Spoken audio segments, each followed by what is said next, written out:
A lot of times this year you guys were on the other end of some critical game deciding plays. How does it feel being on the right side of almost every one of those today? Yeah, you got to make your own breaks, and it feels good to answer your question. It's much better than the alternative. Justin, in 7 years as Cal's head coach, you've had some big wins, some games in which your team has played all three phases pretty well. But I'd be hard-pressed to think of a game in which all three phases played as well with as much at stake and against a team like UCLA. Fair? Yeah, that's a good question. I don't know if I can compare and contrast, some of those other games, but what I do know is the guys played with guts and they competed, and I just got so much respect for the guys in that locker room, the players and the coaches, finishing the season the way that we have, and you have a lot of pride in seeing those guys enjoy that moment because they put so much into it. And it was a month ago, it was tough sledding. Now, a lot of positivity around the program, so really proud of everybody in there. Cal, if I can ask a follow-up to that. Go ahead. Yeah, after the Oregon game, there wasn't a whole lot of positivity around the California Golden Bears. How were you able to turn that around and win 3-1? Well, I think it just speaks to the character of the guys in the room. Again, the players first and foremost, because there's a lot of, in times like that when things aren't going well, come off a really bad loss. I mean, it's human nature for a lot of folks to seek shelter in the storm, and I didn't see anybody doing that. We came in and we met and we did walkthroughs, and the mental intensity was there, the physical intensity was there. We continued to coach them and hold them accountable and work on the things that we felt like we needed to improve in order to win. And they took that, and it wasn't it wasn't finger pointing, and it wasn't woe is me, and the guys just played through it. And it's simple in concept, but it's pretty hard to do sometimes. And so that's why I got so much respect for all those guys, just because they didn't seek shelter. They looked in the mirror, each and every one of them, and said, okay, what do I got to do to help us win? And we found a way to do that to finish out the season. We'll go to Mia next. Go ahead, Mia. Who stood out to you today? Oh man, there's been a lot of people. There's just, start with the defense, giving up just a touchdown. They did have a missed field goal, but giving up a touchdown on a short field. And other than that, I don't know, we sacked the quarterback quite a bit, I think, affected the quarterback at least, took the ball away. Dave Reese, I think, had another big day. Xavier Carlton, Cade, fourth down stop, interception, special teams, the kickoff return unit.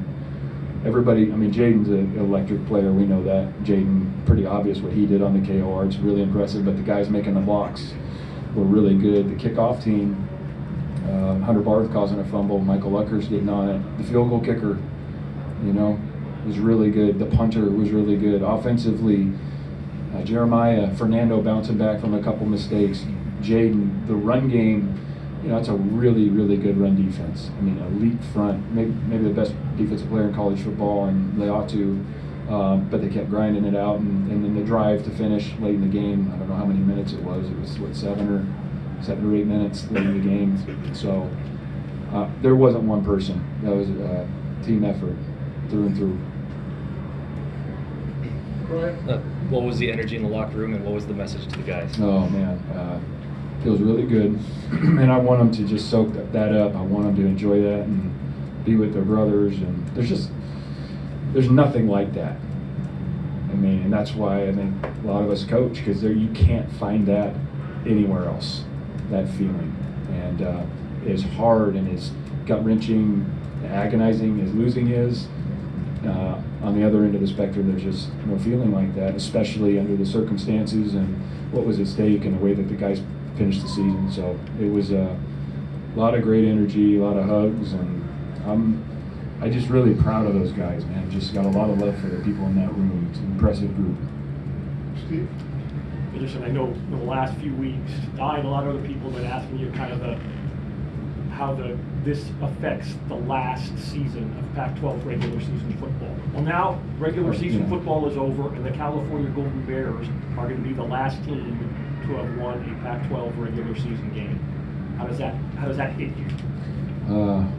I think this should fall into that category of the meeting we're going to have after the season, where we can talk through, the end of the Pac-12 for now.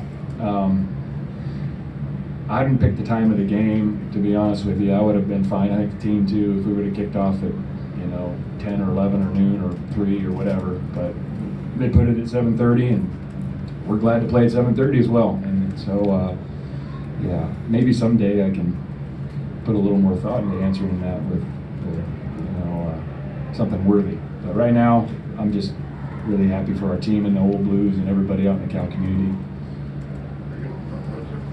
Yeah, just saw sports information. This was James' first kick return. Just what was the thought of at that time, putting him back there to run back?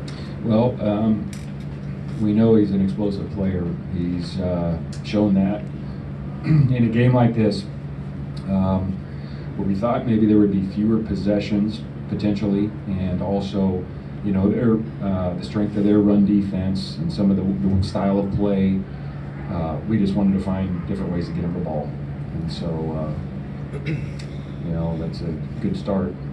And he's an explosive guy, and I give a lot of credit to our special teams staff as well, getting that thing schemed up. And then the guys on the return unit, you have to believe in it, and you have to go get your block and keep them covered up. And then when you got a guy back there that can do that, the grease board carrying over to the field looks pretty good. How many times did you practice that with him, or did you practice? He's practiced back there before, but traditionally he gets, like last week, he got 38 or 40 touches during the game, and we didn't know if we would have those same opportunities today. And so we wanted to find maybe another spark on how to create an explosive, and that was the thought process going into the week. So David Reese had 3 sacks. I think he had 3 against Washington State too. That's a lot of production late in the year. Is the light just come on for him, or is he healthier than he was before? Probably a combination of things, but David's got some quick twitch. I remember early in the season, I think I've said this before, he had a rush against Auburn on like a second down, and beat the tackle, just beat the guy and sacked the quarterback. And I remember thinking, well, that was a flash. And he battled through some things, and the season kind of, for whatever the reasons were, we weren't quite as productive there, getting to the quarterback. But the last month, I mean, he had 3 tonight, 3 against Wazoo, and I don't know if he had 1 or 2, and probably could have had another couple. He and I talked about it this week, that he could be that guy, to get 3, and it was great to see him come out and do it. That was impressive. And the game-changing play, again, he stripped, sacked, and caused a fumble, and we got a touchdown out of it. Anybody else in the room, Emmanuel? Yeah, Coach, got the win tonight, but what do the next 2 weeks look like for this team? Yeah, we're going to fly home, and we're going to get healthy. We're going to study real hard for our finals that are coming. I'm not. They are. They're going to study real hard for their finals coming up, and we got a lot of really good students. And then we'll get our bowl situation squared away, and then get healthy, and then put our time in and go to work on our opponent in the bowl game. But there'll be a lot to do, but we're glad to be busy. Anybody else in the room? Okay, we've got Jeff Ferrato on Zoom. Go ahead, Jeff.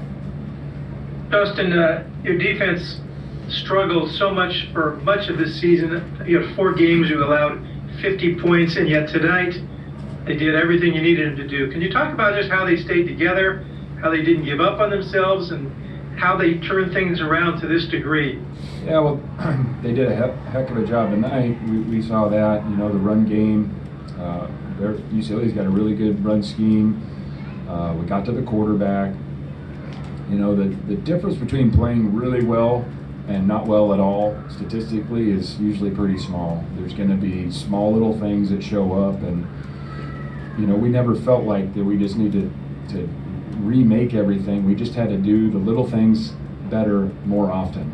And some of those games, whether it was a leverage in coverage or a missed tackle, or maybe we weren't getting to the quarterback well enough, maybe some of it was field position. We're playing on short fields, and so there's a lot that goes into that. But in the difference, the margins between playing really well and not well is very, very small at this level. And so continuing to improve and again, never giving up on it and can staying consistent in their approach to the games. That to me is what led them down the road and allowed us to play to that level tonight. So again, really proud of the staff too, because those guys kept those guys going and kept coaching them, and it was never, we would be critical of them, but never demeaning, and they'd take that coaching and put it to use. Can you talk about that game that Jake called offensively, and he really stuck with the run, and your offensive line made it work in the second half. You were able to hold on to the ball for long stretches. Yeah, again, I go back to that drive late in the game. I don't know how many minutes, but it seemed like 7 or 8 running the ball. And we knew we'd have to stay with it, and we knew there was going to be some tough yards in there. Not everything was going to be perfect. You're playing against the best rush defense in the country, and for a reason. So we knew there would be some things, but again, that whole group, Mike Blesh and Spav and Tim Plow and AT, putting together a really good plan, and the players going out and believing and executing it. That's what it takes, and so they stayed with it, and we found a way to be productive there. Okay, we'll go to Thomas Dunn on Zoom, and we get wrapped up here shortly. Thomas, go ahead.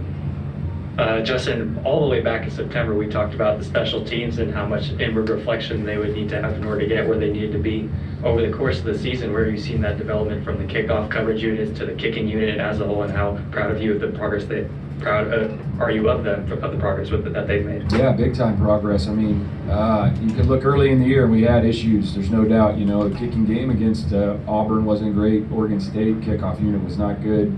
Our punter really came into his own about the 3rd or 4th week of the season, and he started playing pretty dang well.